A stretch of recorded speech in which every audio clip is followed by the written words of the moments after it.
Last season, the Orlando Magic were 13th in the Eastern Conference with a 34-48 record. This season, they're 4th in the East at 42-28. They have a 25-9 home record. Only 4 teams have a better record than that. They have an 8-2 record out of their last 10 games.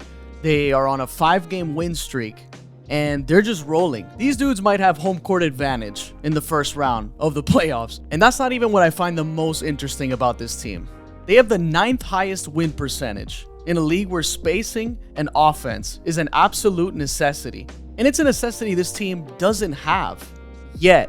They're 22nd in offensive rating, they're 22nd in three-point percentage, 28th in three-pointers attempted, they're 26th in pace, they're 24th in turnovers, 27th in assists. So this means their defense has to really carry the load, and it does.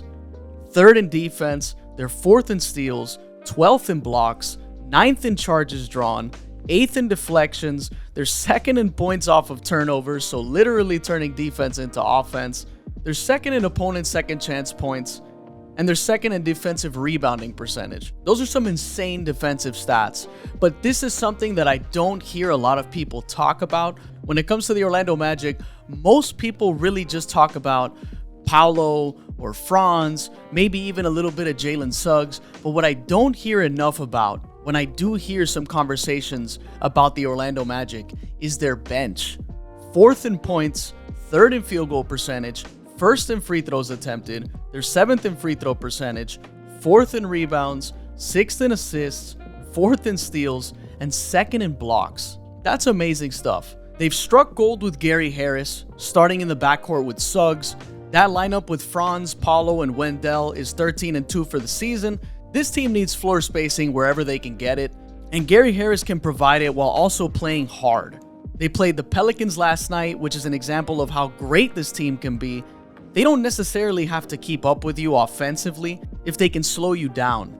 And they're so good at taking you out of the things you want to do, with Suggs causing chaos, Paolo's a big body, Franz, Wendell, guys with size that can switch on pick and rolls. And this is a team that guys can't really find mismatches with. And if worse comes to worse, they have Jonathan Isaac on the bench who they can just put on anyone they want, and he's going to cause some problems. With a 30 games minimum filter, opponents are shooting 7.3% less than their averages when they're being guarded by Jonathan Isaac. That's number 1 in the league. While I did talk about the offense not being so great, this team has improved their shooting. Suggs is at 40%, which is a game changer for him alone. Wendell's been steady all season long. He's at 39%. Gary Harris is at 37.6. Paolo's at 36.9. Anthony Black, who barely takes them, is at 38.6 on 88 attempts. And even Jonathan Isaac is at 36.8%, meaning teams that leave him open, they're thinking in the back of their heads, that might go in. So guys are improving. And shooting well is what's going to take this team to the next level. You can go down the line and keep naming guys that play with amazing energy. There's Mo Wagner, who just plays so hard, but he's also just a really good player.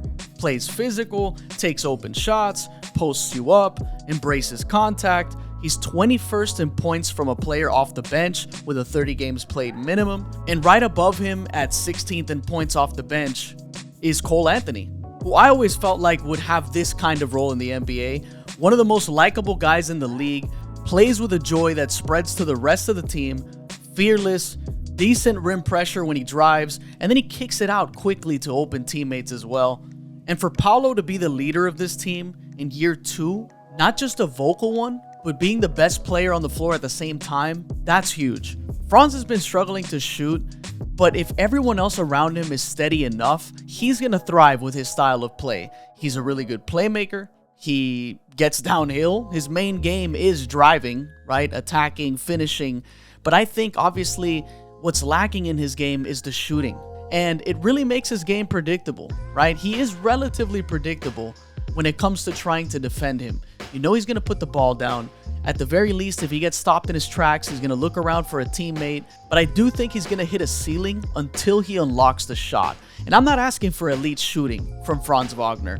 I'm asking for at least league average. I think if he can shoot league average from 3, that's going to open up a ton for his game. And a team as elite defensively as they are, they're going to be an insanely tough matchup in the playoffs where they let things get more physical. There's going to be less calls. The game's going to slow down a little bit more. It's going to really favor the Orlando Magic. So it's going to be interesting to watch a team that plays so physical with high energy, enjoys a slower pace of play, doesn't mind contact, wants to play a nice grimy series. That's going to be really problematic for whoever gets them. It's looking like it's probably going to be the Knicks, but whoever it is, not saying the Magic are going to beat them, even though they're probably going to have home court advantage. They're going to definitely make it really hard to beat them 4 times in a row. Playing in these playoffs is going to accelerate their development. So this is just an amazing season for the Orlando Magic. I thought they would be a play-in team this season. So they definitely proved me wrong. They're overachieving, and I can't wait to see what the rest of the season looks like for the Orlando Magic.